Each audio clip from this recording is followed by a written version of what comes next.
ಆರೋಗ್ಯಕರವಾದ ಬೀಟ್ರೂಟ್ ಪಲ್ಯ ನೋಡಿ, ಎಲ್ಲರೂ ಇಷ್ಟಪಟ್ಟು ತಿನ್ನುವಂಥ ಬೀಟ್ರೂಟ್ ಪಲ್ಯ ಇದು. ತುಂಬ ಸುಲಭವಾಗಿ ಮಾಡ್ಬೋದು. ವಿಡಿಯೋವನ್ನು ಸ್ಕಿಪ್ ಮಾಡದೆ ಪೂರ್ತಿಯಾಗಿ ನೋಡಿ, ಹಾಗೆ ಲೈಕ್ ಮಾಡಿ, ಕಮೆಂಟ್ ಮಾಡಿ, ಆದಷ್ಟು ನನ್ನ ಯೂಟ್ಯೂಬ್ ಚಾನಲ್ನ ಶೇರ್ ಮಾಡಿ.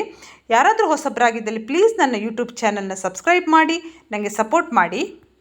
ಎಲ್ರಿಗೂ ನಮಸ್ಕಾರ. ನಾನಿವತ್ತು ಆರೋಗ್ಯಕರವಾದ ಒಂದು ಬೀಟ್ರೂಟ್ ಪಲ್ಯ ಮಾಡ್ತಾ ಇದ್ದೇನೆ. ಇಲ್ಲಿ ದೊಡ್ಡ ಒಂದು ಬೀಟ್ರೂಟನ್ನು ಸಣ್ಣ ಸಣ್ಣದಾಗಿ ಕಟ್ ಮಾಡಿ ಇಟ್ಕೊಂಡಿದ್ದೇನೆ. ಹಾಗೆ 3 ಹಸಿಮೆಣಸಿನಕಾಯಿ, 5-6 ಹೆಸರು ಕರಿಬೇವು ಸೊಪ್ಪು, 1 ಈರುಳ್ಳಿಯನ್ನು ಸಣ್ಣ ಸಣ್ಣದಾಗಿ ಕಟ್ ಮಾಡಿ ಇಟ್ಕೊಂಡಿದ್ದೇನೆ. ಈಗ ಒಂದು ಬಾಣಲೆಗೆ ಸ್ವಲ್ಪ ನಾನು ಕೊಬ್ಬರಿ ಎಣ್ಣೆ ಹಾಕ್ಕೊಳ್ತಾ ಇದ್ದೇನೆ. ಕೊಬ್ಬರಿ ಎಣ್ಣೆ ಬಿಸಿಯಾಗಿದ್ದ ತಕ್ಷಣ ನಾನಿಲ್ಲಿ 1 ಸ್ಪೂನು ಸಾಸಿವೆ ಹಾಕ್ಕೊಳ್ತಾ ಇದ್ದೇನೆ. ನೋಡಿ, ಸಾಸಿವೆ ಚಟಪಟ ಅಂತ ಹೇಳಬೇಕು. ನಂತರ ನಾನು ಇದಕ್ಕೆ 1 ಸ್ಪೂನು ಉದ್ದಿನಬೇಳೆ ಒಳ್ಳೆ ಪರಿಮಳ ಕೊಡ್ತದೆ.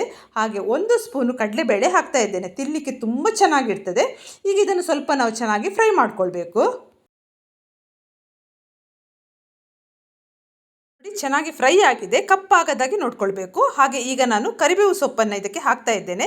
ಕರಿಬೇವು ಸೊಪ್ಪು ಎಷ್ಟು ಹಾಕಿದರೂ ಕೂಡ ಅಷ್ಟೇ ಚೆನ್ನಾಗಿರ್ತದೆ.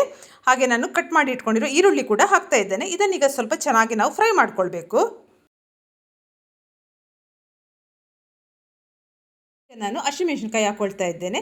ಹಸಿಮೆಣಸಿನಕಾಯಿ ನಿಮಗೆ ಖಾರ ಬೇಕಿದ್ದರೆ ಸ್ವಲ್ಪ ಜಾಸ್ತಿ ಹಾಕೋಬೋದು. ಆದರೆ ಈ ಹದಕ್ಕೆ ಮಾಡಿದರೆ ಮಕ್ಕಳಿಗೂ ತುಂಬ ಇಷ್ಟಪಟ್ಕೊಂಡು ತಿಂತಾರೆ. ಇದನ್ನು ಚೆನ್ನಾಗಿ ನಾವೀಗ ಫ್ರೈ ಮಾಡ್ಕೊಳ್ಬೇಕು. ಫ್ರೈ ಆಗಿದೆ. ಈಗ ನಾನು ಕಟ್ ಮಾಡಿ ಇಟ್ಕೊಂಡಿರುವಂಥ ಬೀಟ್ರೂಟನ್ನು ಇದಕ್ಕೆ ಹಾಕ್ತಾ ಇದ್ದೇನೆ. ನೋಡಿ, ನಾನಿಲ್ಲಿ ಬೀಟ್ರೂಟನ್ನು ತುಂಬ ಸಣ್ಣದಾಗಿ ಕಟ್ ಮಾಡಿ ಹಾಕ್ಕೊಂಡಿದ್ದೇನೆ. ಯಾಕಂದರೆ ಪಲ್ಯ ಕೂಡ ಬೇಗ ಆಗ್ತದೆ, ಬೇಗ ಬೇಯ್ತದೆ, ಬೇಯಲಿಕ್ಕೆ ಜಾಸ್ತಿ ಟೈಮೇ ತಗೊಳ್ಳಲ್ಲ. ಮತ್ತು ಪಲ್ಯ ಕೂಡ ಹಾಗೆ ತುಂಬ ರುಚಿಕರವಾಗಿ ಇರ್ತದೆ. ತಿನ್ನುವಾಗ ನಮಗೆ ಹಾಗೆ ಬೆಣ್ಣೆ ತಿಂದಾಗೆ ಆಗ್ತದೆ, ಬೆಣ್ಣೆ ಥರ ರುಚಿ ಬಂದಿರ್ತದೆ. ಯಾರೆಲ್ಲ ಬೀಟ್ರೂಟ್ ಪಲ್ಯ ತಿನ್ನಲ್ವೋ ಅಂಥವರು ಕೂಡ ಈ ರೀತಿ ನೀವು ಪಲ್ಯ ಮಾಡಿಕೊಟ್ರೆ ಖಂಡಿತವಾಗಿ ಇಷ್ಟಪಟ್ಟು ತಿಂತಾರೆ. ಈಗ ನಾವು ಇದಕ್ಕೆ ರುಚಿಗೆ ತಕ್ಕಷ್ಟು ಉಪ್ಪನ್ನು ಹಾಕ್ಕೊಳ್ಬೇಕು. ಜಾಸ್ತಿ ಉಪ್ಪು ಹಾಕಬಾರ್ದು, ಸಮವಾಗಿ ಹಾಕಬೇಕು. ಈಗ ನಾವು ಸರಿಯಾಗಿ ಇದನ್ನು ಮಿಕ್ಸ್ ಮಾಡ್ಕೊಳ್ಳೋಣ.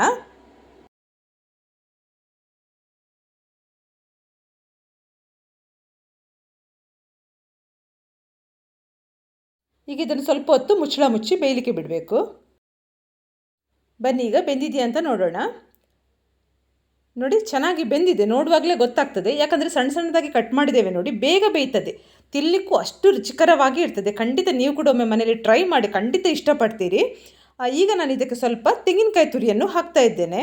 ಯಾಕಂದರೆ ತೆಂಗಿನಕಾಯಿ ತುರಿ ಅಂದರೆ ಒಂದು ಒಳ್ಳೆ ರುಚಿಯನ್ನು ಕೊಡ್ತದೆ. ಜಾಸ್ತಿ ಹಾಕೋದು ಬೇಡ, ಬೇಡದವರು ಸ್ಕಿಪ್ ಮಾಡ್ಬೋದು. ಈಗ ಇದನ್ನು ಸರಿಯಾಗಿ ಸ್ವಲ್ಪ ಮಿಕ್ಸ್ ಮಾಡುವ.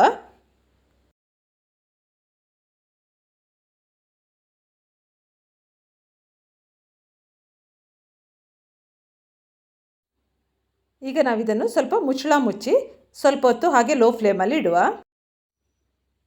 ಬನ್ನಿ ನೋಡುವ, ರುಚಿಕರವಾದ ಒಂದು ಬೀಟ್ರೂಟ್ ಪಲ್ಯ ರೆಡಿ ಆಗಿದೆ. ನೋಡಿ ಎಷ್ಟು ಚೆನ್ನಾಗಿ ಆಗಿದೆ ಅಂತ ಹೇಳಿದರೆ, ನಾನು ನೀರು ಹಾಕಿಲ್ಲ, ಆದರೂ ನೋಡಿ ನೀವು ನೋಡ್ಬೋದು ಸ್ವಲ್ಪನೂ ತಳ ಹಿಡಿಯಲಿಲ್ಲ. ಯಾಕಂದರೆ ಇಷ್ಟು ಸಣ್ಣದಾಗಿ ಕಟ್ ಮಾಡಿದರೆ ಯಾವುದೇ ಕಾರಣಕ್ಕೂ ತಳ ಹಿಡಿಯಲ್ಲ. ಪಲ್ಯಕ್ಕೂ ಅಷ್ಟೇ ರುಚಿಯನ್ನು ಕೊಡ್ತದೆ ಇದು. ನೋಡಿ ಎಷ್ಟು ಚೆನ್ನಾಗಾಗಿದೆ ಅಂತ ನೀವೀಗ ನೋಡಿರ್ಬೋದು. ರುಚಿಕರವಾದ ಆರೋಗ್ಯಕರವಾದ ಒಂದು ಬೀಟ್ರೂಟ್ ಪಲ್ಯ ರೆಡಿಯಾಗಿದೆ. ಖಂಡಿತ ನಿಮಗೂ ಈ ರೆಸಿಪಿ ಇಷ್ಟ ಆಗ್ತದೆ. ನೀವು ಮನೇಲಿ ಟ್ರೈ ಮಾಡಿ. ಹಾಗೆ ನನ್ನ ವಿಡಿಯೋಗೆ ಒಂದು ಲೈಕ್ ಮಾಡಿ, ಕಮೆಂಟ್ ಮಾಡಿ, ಆದಷ್ಟು ಶೇರ್ ಮಾಡಿ. ಯಾರಾದರೂ ಹೊಸಬರಾಗಿದ್ದಲ್ಲಿ ಪ್ಲೀಸ್ ನನ್ನ ಯೂಟ್ಯೂಬ್ ಚಾನಲ್ ಸಬ್ಸ್ಕ್ರೈಬ್ ಮಾಡಿ. ಎಲ್ಲರಿಗೂ ನನ್ನ ಪ್ರೀತಿಯ ಧನ್ಯವಾದಗಳು.